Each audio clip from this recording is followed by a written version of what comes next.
Вы хотите начать с безудержных камин-аутов? Если ты готова, да. Что со мной не так? Почему я несчастлива? Я что-то такое со своей жизнью делаю, что у меня ощущение, что я все просрала. Очень жаль, что все это дерьмо случилось. Все равно мы все помрем. Звучит как план. Как хорошо. И никакого пу-пу-пу вам. Все очень даже прояснилось.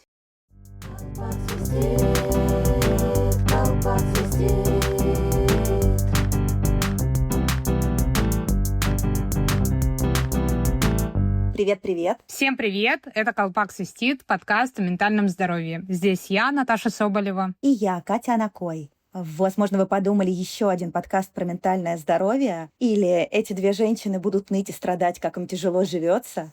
Если вы так подумали, то, скорее всего, вы правильно подумали. Мы действительно здесь будем страдать, ныть, делиться чем-то сложным, но делать мы это будем не в одиночку. С нами будут очень классные гости. Да, гости у нас действительно классные. Мы с Наташей и нашей небольшой командой уже 6 лет делаем большой онлайн-фестиваль доказательной психологии и психиатрии «Док-Псифест». И на фест мы приглашаем просто лучших специалистов в этой сфере. Но кроме того, что они классные профессионалы, многие из них еще и наши хорошие друзья и знакомые. А значит, и говорить с ними мы можем откровенно и по-дружески. Да, и это большая особенность, потому что я, например, как слушатель нашего фестиваля, а я слушаю практически все выступления, иногда их бывает и 50, и больше, всегда запоминаю те выступления, в которых прозвучало что-то личное. И в отзывах мы то же самое читаем, что люди всегда пишут про вот это ощущение: «О, у специалиста тоже свистит колпак, я не один в этом, о, оказывается, у меня такие же похожие мысли, я не один переживаю об этом». И это невероятно теплое ощущение, что ты не одинок в своих переживаниях. И, собственно, это главная идея нашего фестиваля, нашего проекта, что никто не один. Надеюсь, и здесь у нас получится говорить тепло человеческим языком, и вы тоже это почувствуете, когда будете слушать наш подкаст, что вы не одинокие, что с вами все ок, даже если вам совсем не ок. И первый выпуск мы решили начать с козырей, с темы, которая близка и нам с Наташей,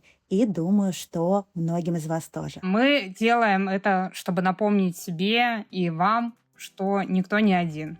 В общем-то, у нас свистит, у вас свистит. Ставьте чайник. Начинаем.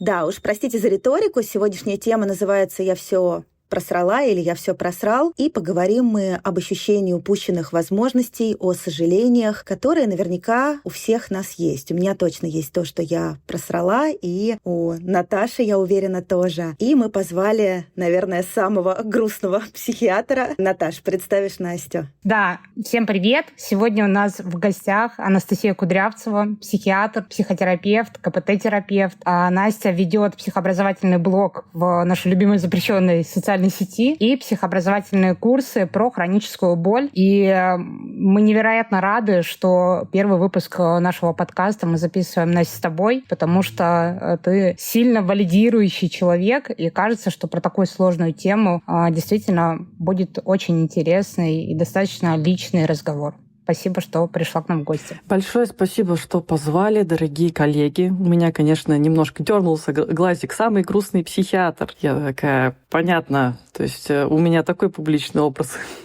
Но нет, самый смиряющий с тленом. Вот. Да, вот валидирующее, очень хорошее слово. На самом деле грустно здесь вообще без негативных коннотаций. Именно вот это ощущение принятия, валидации, какой-то поддержки и ощущение, что ты не один. Вот это вот то ощущение, которое я, по крайней мере, точно испытываю в общении с тобой и профессиональном, и каком-то вот дружеском взаимодействия. Спасибо. Да, я просто подумала, стоит ли мне это в шапку внести, да, самый грустный психиатр запретграмма.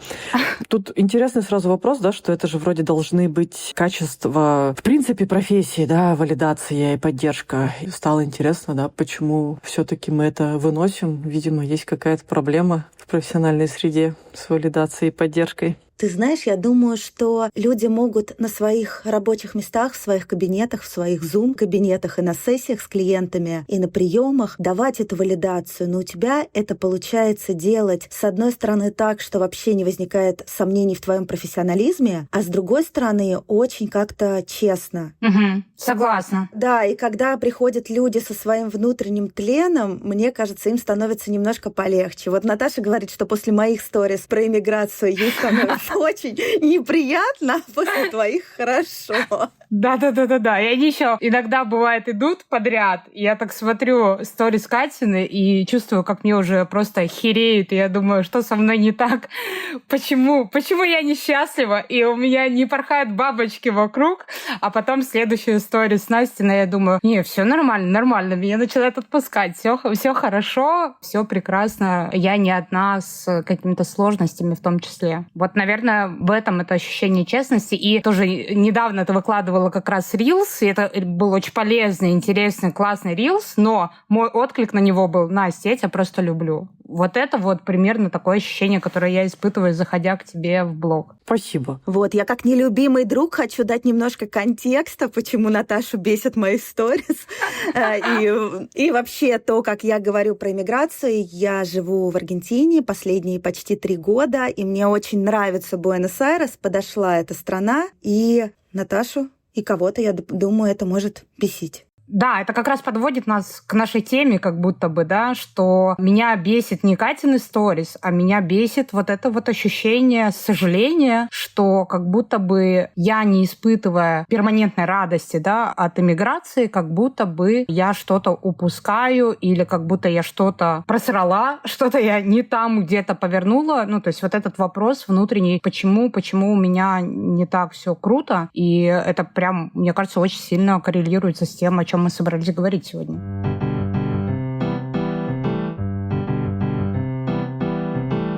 Ну, закономерный вопрос, да, что вы просрали? Да, какие у вас есть сожаления? Так, вы хотите начать с безудержных камин-аутов? Если ты готова, да. Ну, стало быть, так. Ну, сильно нас покорёжил, да, и много, я думаю, тех, кто нас слушает, 22-й год, и то, как сильно изменились наши жизни, и как будто бы понятно, да, что мы все равно были в неопределенности, но казалось, какие-то вещи, на которые мы можем влиять, а тут получилось, нужно очень быстро перепридумывать свою жизнь, ну, выбирать, да, с очень таким ограниченным выбором, где все не нравится. Мне кажется, это тоже очень сильно повлияло. Конечно, конечно. А я, кстати, вот тут с Катей очень согласна. Тут уж не знаю, мы как-то зацензурируем это, но я прям помню, как я рефлексировала и в 22-м году написала, что мне кажется, или, может, в 23-м, что там очередное что-то происходит, и я прям с такой яростью написала, что у меня есть ощущение, что все мои ценности и все, во что я верю, идут нахуй. Но вот ты как мошка на ветру в жерле вулкана, да, который вот-вот извергнется в очередной раз, и вроде бы ты что-то делаешь и живешь жизнь по ценностям, а потом раз тебя мухобойкой снова. И вот тут я как раз с Катей согласна, да, что все, что ты там, может быть, нарабатывал и делал, оно как будто исчезает вмиг, и это очень выбивает почву из-под ног. Мне кажется, у нас здесь другая категория появляется. То, о чем вы говорите, это утраты. Угу. Что мне кажется, что это отдельно стоящая история. Вот я все просрал, какое-то хроническое ощущение от жизни, и там же часто это к себе вопрос, повернутый в свой адрес, да, что я что-то такое со своей жизнью делаю, что у меня ощущение, что я все просрал или просрала. А ощущение утраты, оно все-таки, как мне кажется, иначе переживается, что там удается как-то разделять, что это какая-то внешняя история, там, а не вследствие моих действий. Сейчас поясню, что я имею в виду. Мне кажется, что это разные процессы внутри. Ну, по-прежнему, да, мне кажется. Ощущение утрачено. Например, мы могли бы с вами сделать подкаст с названием «У меня все утрачено» или там «Я все потеряла», например, да. И это одна история. Ну, слышите, да, что здесь не так много самокритики.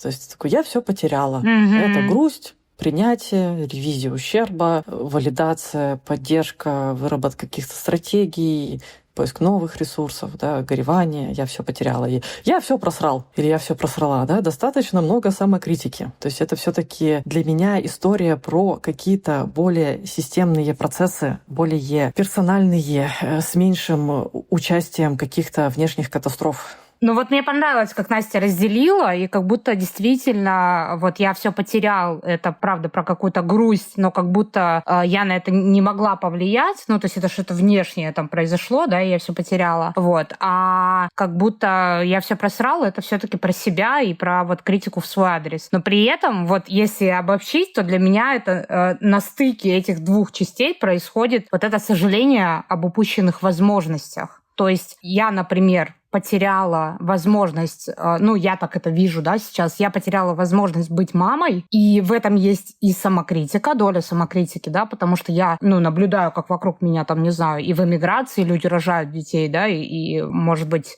и я бы тоже могла, да, этим заняться, там, и так далее, но я не могу, не вижу возможным это для себя. Но при этом это то, на что повлиял контекст, то есть я потеряла эту возможность, и вот на стыке этих двух вещей, ну, я все так же сижу, там, не знаю, плачу по ночам, мне все так же херово от этого, да, то есть ничего не меняется глобально, ну, просто мне плохо от этого. И вот это вот ощущение, что и я, с одной стороны, что-то не делаю, потому что не могу, ну, мне так кажется, да, и при этом вот кто-то там, большой злой дядя, не знаю, сделал так, что у меня этой возможности нет. То есть вот для меня это как будто очень-очень тесно взаимосвязано. Но это правда про разные процессы внутри и про разные отношения к себе в этот момент. Во-первых, я тебе сочувствую, что с тобой такие сложные вещи происходят, это очень неприятно. Тут уже действительно не очень важно, наверное, да, где одно, где второе. Ну, в целом сложно находиться внутри этих событий. Тут, мне кажется, история опять же про утрату, да, не про просранное. Ну, для меня все-таки это важно разделять, потому что в просранном для меня много про возвращение ответственности себе за свою жизнь, про контакт с реальностью, про осознание, потому что часто все-таки это происходит больше у людей, у которых эти процессы как-то нарушены. Вот. А утрата — это грустная история.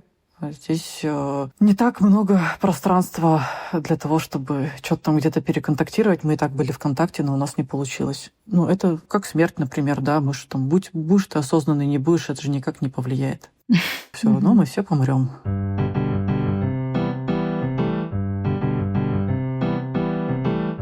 Мне очень сильно понравилась, Настя, твоя призма вот этого разделения, что есть я потерял и я просрал. И это разные понятия, потому что мне сейчас прям вот по ходу нашего разговора снова я получила прям какую-то поддержку через это разделение, потому что это же глобально, правда, два разных процесса, которые человек может очень смешанно проживать, и очень всего много может происходить. А когда вот так вот разделение происходит, действительно, ну, чуть больше, что ли, принятия, что правда, может, где-то, может, я и не просрала, может, просто я потеряла эту возможность, и тогда это правда про другой процесс, не про самобичевание и самокритику, да, а про принятие, про проживание горя и потери. Мне прям сильно зашло. Спасибо большое. Про такое, да, сочувствие себе, что очень-очень жаль, да, что все это дерьмо случилось, очень жаль, что так сложилось. Я поясню, почему я, опять же, к этому прицепилась, потому что, ну, например, берем политический контекст в общих чертах. Кто-то может считать, что там мы до всего до этого довели, например, да, с моей точки зрения, я считаю, что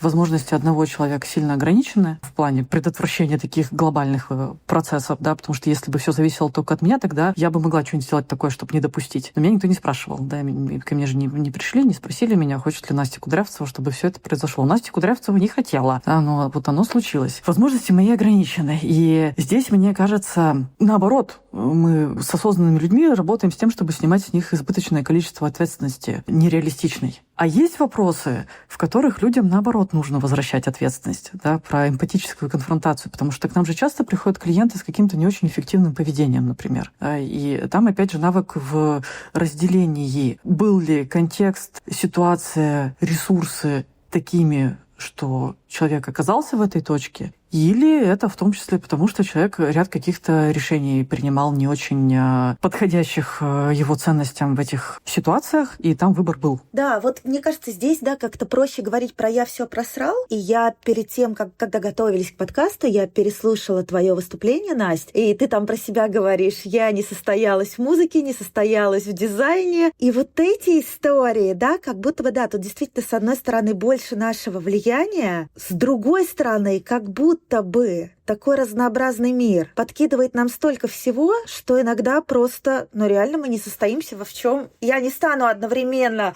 писательницей, режиссеркой, акушеркой, оставаясь в психологии, которую я очень люблю, и занимаясь еще чем-то, и там или художницей. То есть какие-то вещи, да, у нас как будто бы действительно принятие своих ограничений, что мы входим в одну дверь и не входим в это время в другие двери. Но какие-то моменты здесь есть, когда мы начинаем считать это просранным вместо того, чтобы не просрать еще 10 лет. Я здесь, наверное, с одной стороны согласна с героем настоящего детектива Раст Коул, да, где он говорит, что в одном бы деле состояться за одну жизнь не то хорошо, куда уж там в нескольких, да, что жизни слишком мало для этого. Я в целом здесь согласна. Конечно, здесь начнут приводить примеры людей, которые успешны в разных областях жизни, но я считаю, что это люди скорее исключения, не чем-то одарены. Это мое мнение, что, возможно, там есть какой-то профицит ресурсов, например. Ну, у нас же есть люди, скажем так, более интеллектуальные, менее интеллектуальные. У кого-то есть более устойчивая система, у кого-то менее устойчивая нервная система. Там есть понятие витальность.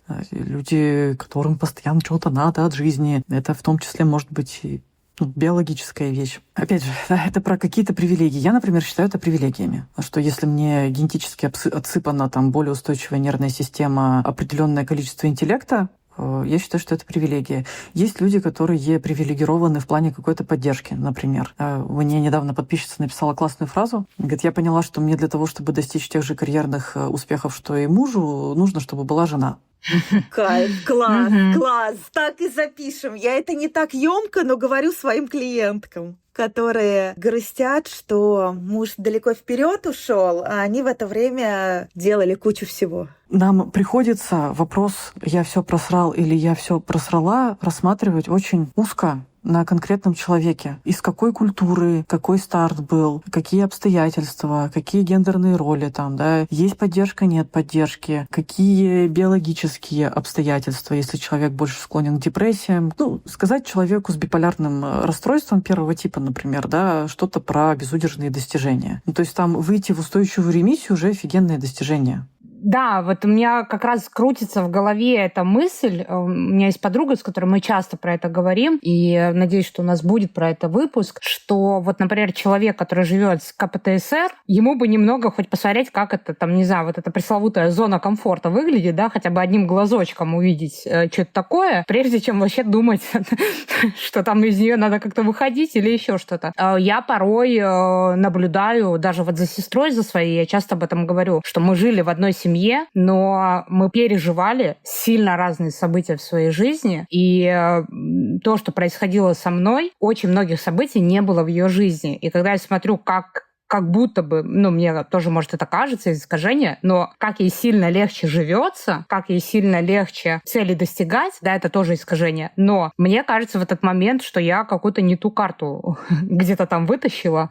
Вот. Это как раз про то, что можно, ну, все что угодно про себя придумать, но вот существует это ограничение, и это не про убеждения какие-то, не про мысли какие-то, это правда вот какая-то биологическая в том числе штука, да. И я тут вспомнила, ты говоришь про настоящего детектива, а я вспомнила сериал «Мгла». Я перепутала. Сериал называется «Темная материя», который, на мой взгляд, как раз очень сильно про вот эти сожаления, про то, что мы хотим и тем быть, и вот такую жизнь жить, и вот такую жизнь жить, да, и вот в каком-то можем находиться поиске этой нужной двери правильной, куда нам надо зайти и найти вот эту какую-то правильную версию себя. Видите, мы тут кочуем по плоскостям. Вот мы говорим, да, про биологическую плоскость. А есть плоскость, например, экзистенциальная. Мне кажется, что одна из экзистенциальных данностей — никто в этой жизни не реализуется на все 100%. Это данность. Как хорошо. Прям как это. Полегчало. Придется принять, да, и вот здесь одни люди чувствуют облегчение, да, с них сняли эти ожидания, да, это про то, что, возможно, истинные ценности немножко другие, нафиг мне не нужно так активно реализовываться там во всех местах. Какие-то люди чувствуют грусть. У них там определенные стандарты есть, потребности, им бы хотелось там, да, на 100%. Тут тоже вопрос, что значит быть реализованным на 100%, реализованный. Ну да, но мне кажется, когда мы говорим об этом, наша задача не чтобы все там пошли, и точно не про достижения, да, скорее, чтобы люди чуть больше удовлетворения чувствовали той жизнью, в которой они живут. Несовершенной, не на 100%. Это уже, знаешь, какой-то терапевтический шаг, да, в зависимости от динамики человека, потому что возьмем человека там, да, ты знаешь, да, с какой-нибудь нарциссической динамикой, да, и сказать человеку, что давайте хоть немножко будем удовлетворенными, не принята будет эта цель. То, что ты озвучиваешь, это уже какой-то из шагов этого процесса, да, что вот мы осознали свои утраты, возможно, или факапы, или все вместе утраты и факапы, да, провели ревизию имеющегося, каких-то ресурсов, посмотрели, какие стратегии у нас были эффективные, какие не очень эффективные, проконтактировали с ценностями, и дальше уже подумали, что исходя из той точки, в которой мы сейчас находимся, да, где что-то у нас просрано, что-то утрачено, какие-то стратегии были неэффективными. Могу ли я поделать что-то, чтобы чувствовать себя немножечко лучше в этом вопросе? Да, звучит как план. Вот. Да, это к вопросу, о чем мы вообще с этим чувством делаем. Вот примерно вот это.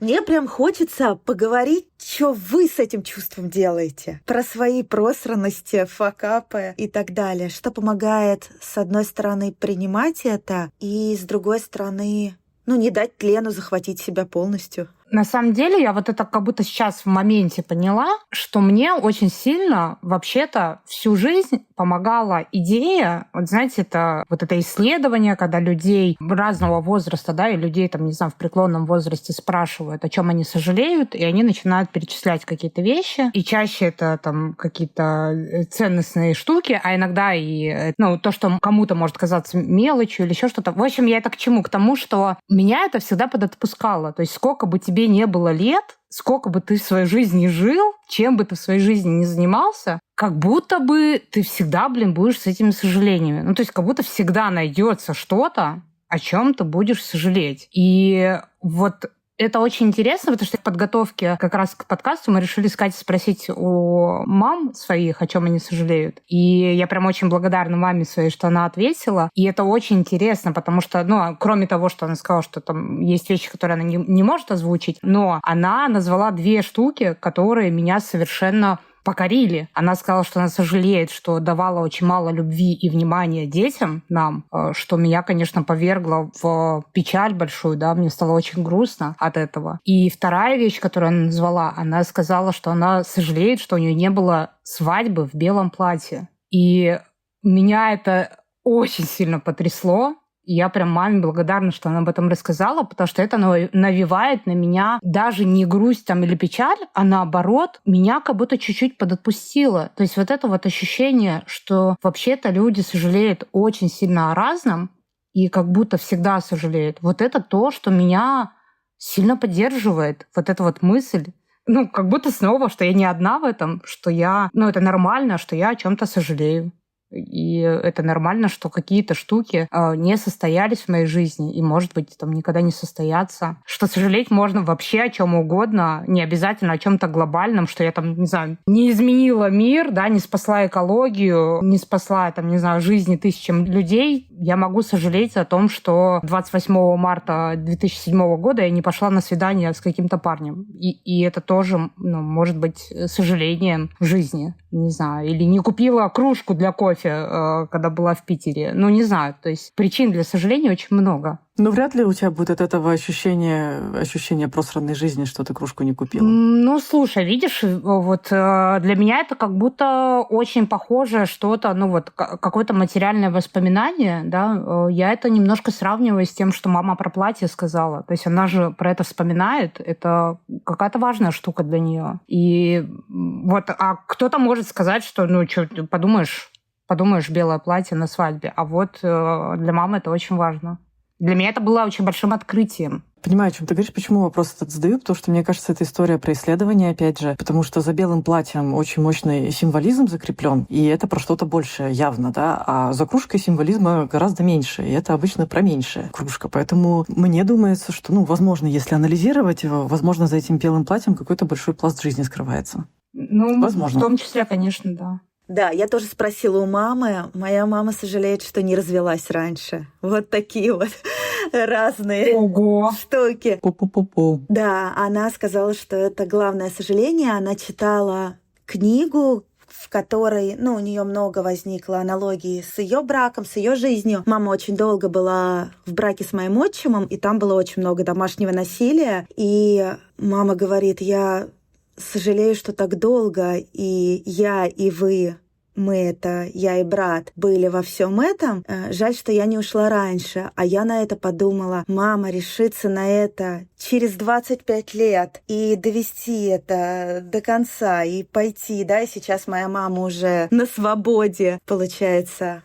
7 или 8 лет, и ее жизнь действительно стала лучше. Но вот она говорит, что я сожалею, что раньше не развелась. Это утрата? Да, это сродни истории про то, как много факторов здесь, да, как мало поддержки было, когда она была в браке. Такого даже слова абьюзивные отношения. Было что-то за закрытой дверью, да, и когда ты боишься, что тебя побьют, а то убьют и будут бить твоих детей, и ты с этим ужасом одна, и тебе некуда идти, и все-таки выйти оттуда, это было круто. Это никогда не поздно, как выяснилось, даже через 25 лет. Мне думается, что здесь еще один аспект подсвечивается, из которого возникает история про реализацию и прочее. Может быть, какая-то вера в справедливый мир. Вот то, о чем ты говоришь, да, про опыт своей мамы, что в идеальном мире должен был кто-то принести ей информацию, должен был кто-то рассказать про абьюзивные отношения, помочь ей сформировать план выхода, накопление ресурсов, какой-то шелтер, например, да. Но этих людей не было. И мы с этим ничего не можем сделать. То есть можно ли это было изменить? Да, можно, если бы рядом были ресурсы, ресурсов не было. То есть мне кажется, что это тоже у нас несколько примеряет с историей про утраты или и просранность. Это отсутствие справедливого мира. Да.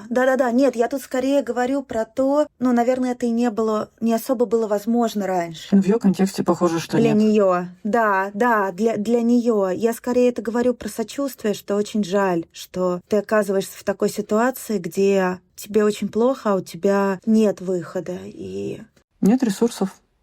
Вот я, кстати, сейчас возвращаюсь к рассказу мамы моей, да, про то, что она сожалеет о том, что не дала нам много любви и внимания детям, да, своим. Мне это кажется тоже очень много про контекст. Это было в 90-х. Она работала на нескольких работах, приходила домой очень сильно уставшая. Какое там внимание, да, и какая любовь. И тоже сейчас очень много информации про то, что вот сейчас там детей любят и так далее, и так далее. Но это тоже про разный уровень информации, разный уровень понимания, разный уровень, контекста и вообще ситуации, в которой люди находились. Я думаю, знаете, нам и нашим слушательницам что поможет? Дать определение слова «просрано». Это жаргон, да, некоторая обсценная лексика. Вряд ли это есть где-то в словаре Ожегова. Мы, кстати, проверили. Правда, нет. Но я обычно, когда звучат абстрактные понятия, это же абстрактное понятие «просрать». Мы же его в переносном смысле используем, не в прямом, да, не в плане акта дефекации. Да.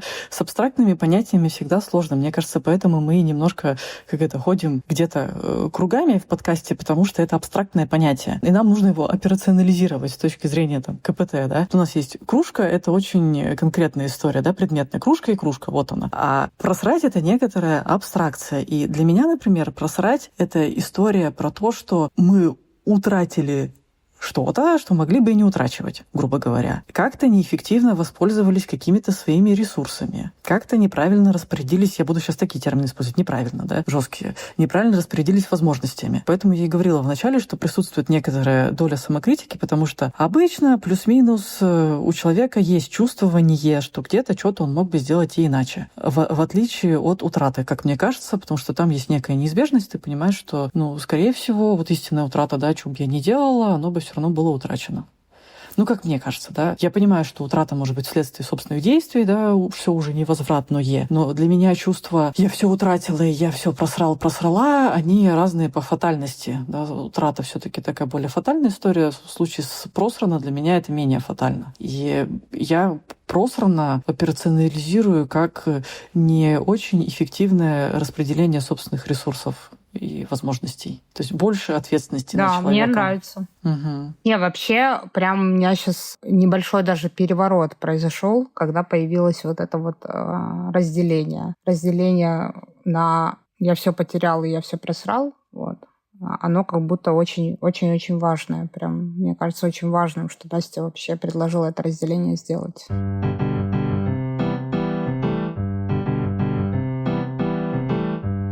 Что еще хотела сказать? Вот вы говорили про взрослых, очень взрослых людей, у которых уже есть... Как когда-то сказал один из наших преподов по психотерапии, как понять, в чем смысл жизни, не прожив жизнь, да? Как понять, в чем смысл фильма, не досмотрев фильм. Ну, в конце фильма будет понятно. Но у нас есть подсказка, да? Мы же все-таки все плюс-минус люди, у нас есть какие-то общечеловеческие ценности. И достаточное количество людей до нас уже пожило, и у нас есть подсказки, как мне кажется, да, по поводу того, о чем мы там все будем сожалеть. Понятно, что есть нюансы, да, есть норма статистическая, что в среднем, в массе, я думаю, что если наши слушательницы там почитают, обычно это про отношения с людьми.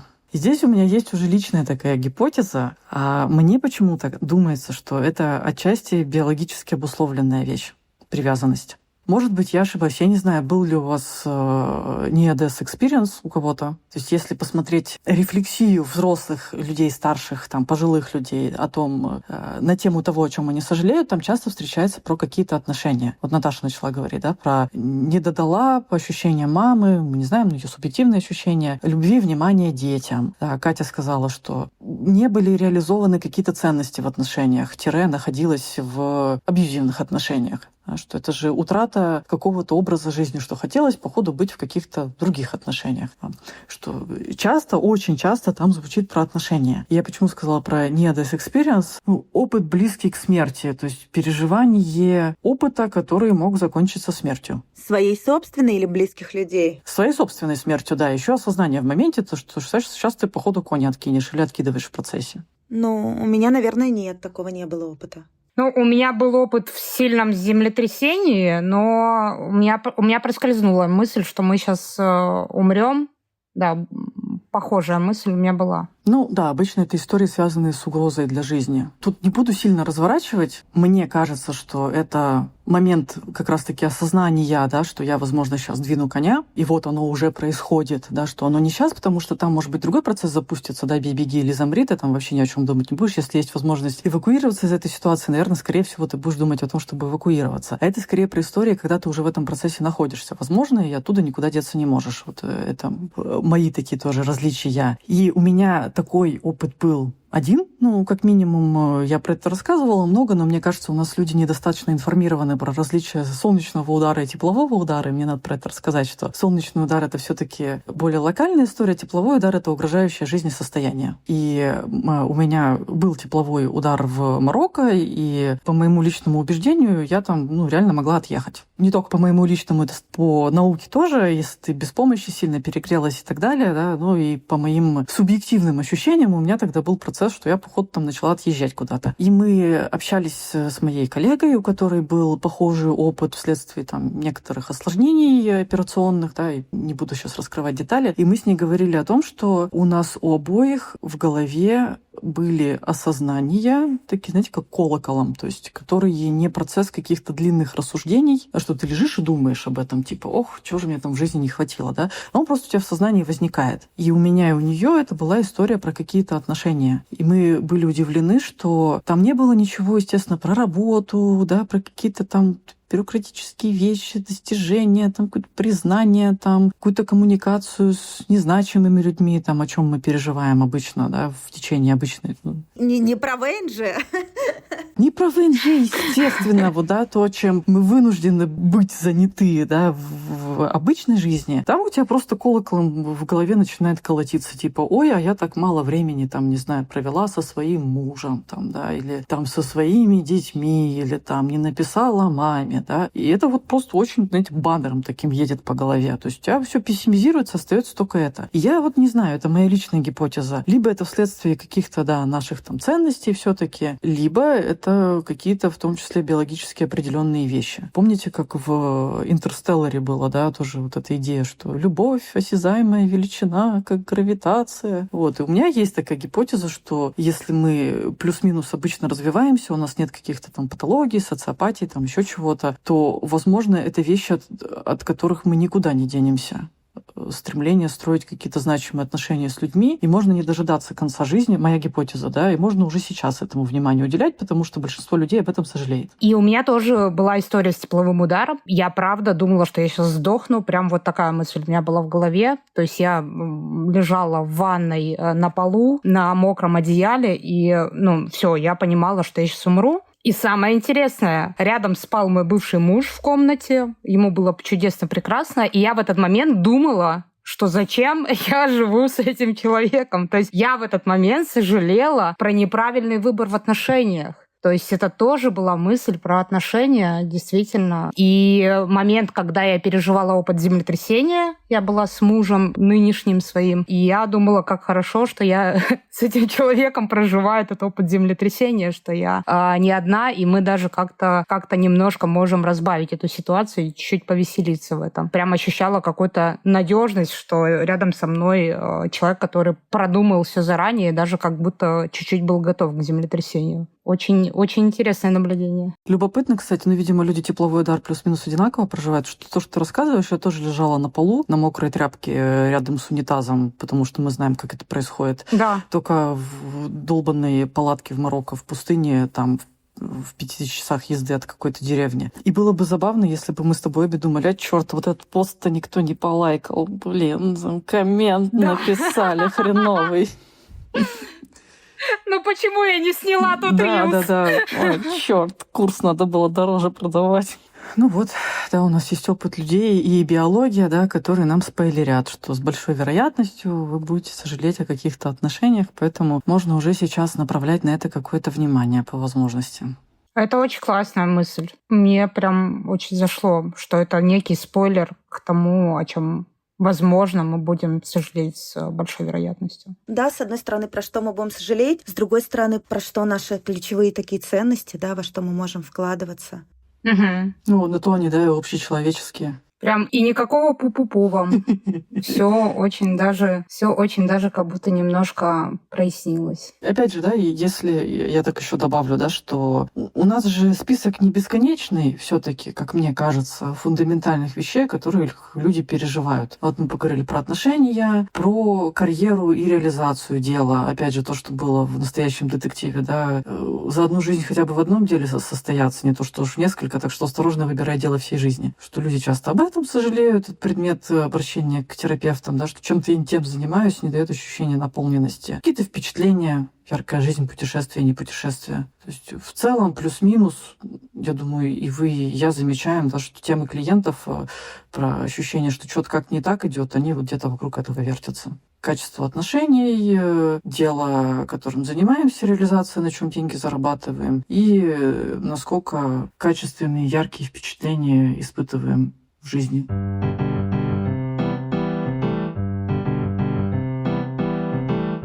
Я хотела как раз немножко, что ли, к завершению про причины для сожаления. Хочу немного оправдать свои чашки питерские. Короче, к тому, что, наверное, мы можем сожалеть вообще совершенно о разном. И для кого-то чашки там несопоставимы, не знаю, с белым платьем на свадьбе, да. А я вот все думала и возвращалась мыслью к отношениям, потому что эти чашки я хотела купить, 2 парные чашки для меня и для моей подруги Оксаны, чтобы, когда мы созваниваемся, собираемся пить кофе из этих чашек, и вот это такая тоже связь и такие тепло отношений. То есть про то, что иногда мы правда можем сожалеть про какие-то совершенные мелочи, но за этими мелочами, вот как и Настя говорила, да, а что стоит за этим белым платьем, и вот что стоит за этими мелочами, о которых мы сожалеем. И мне кажется, тут нет никакой линейки сожалений, типа какие-то больше, какие-то меньше. Все сожаления уместны, и они у всех свои и совершенно разные. Безусловно, это же уже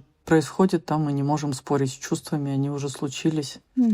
Я забираю это разделение утрат и просранности, да, которые иногда налезают друг на друга. И еще, например, мне кажется, важная идея, что, правда, ощущение принятия своих ограничений может быть более освобождающим. Вот ты сейчас сказала, да, про забираю. Я подумала, да, мы же обращаемся к собственным кейсам, и я на данный момент, не знаю, что дальше будет, могу про себя, наверное, сказать, что у меня много утрат, но мало чего просрано. Круто. Вау. А мне как будто захотелось сделать ревизию. Что просрано? Да. Что, может быть, я живу с этим тотальным ощущением, что я все просрала, а может, если сделать ревизию через вот эту призму разделения, так может, я там просто, в принципе, много потерь испытываю, и не так много я просрала на самом деле. Поэтому, Настя, спасибо тебе большое за это разделение. Оно очень ценное и важное. Я, правда, попробую чуть-чуть порефлексировать свою жизнь и вот это чувство. Везде ли я все просрала? Может, я просто потеряла много.